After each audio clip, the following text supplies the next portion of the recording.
Welcome to Burlap Teachers. Enjoy the video. You begin by reading the ECU codes. Plug an OBD2 reader into the port and note every code and freeze frame snapshot. Once done, verify the battery shows about 12.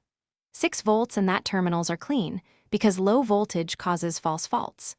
Next, you inspect spark plugs, coil boots, the air filter, and vacuum hoses for obvious damage or oil contamination. These cause misfires and sensor errors. Make sure to photograph suspect areas for reference before you remove parts. Now you run focus tests. Backprobe the O2 sensor to watch voltage swings and check the MAF for consistent airflow readings. Replace any sensor that is slow or flatlined because it corrupts fuel trim.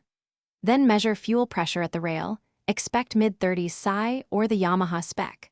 Low pressure causes lean codes. You should replace worn spark plugs and coils, clean the throttle body to restore idle, and seal vacuum leaks. These fixes address the typical middle stage causes. Finally, clear stored codes and take the Nmax for a 10 to 15-minute ride cycle so the ECU can relearn trims. During that time, monitor live data for stable short and long-term fuel trims.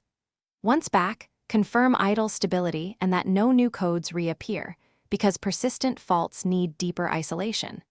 If the same code returns, swap the suspected sensor or module with a known good unit to prove failure. This is the fastest way to eliminate guesswork. Thanks for watching. Consider subscribing if this video helped you.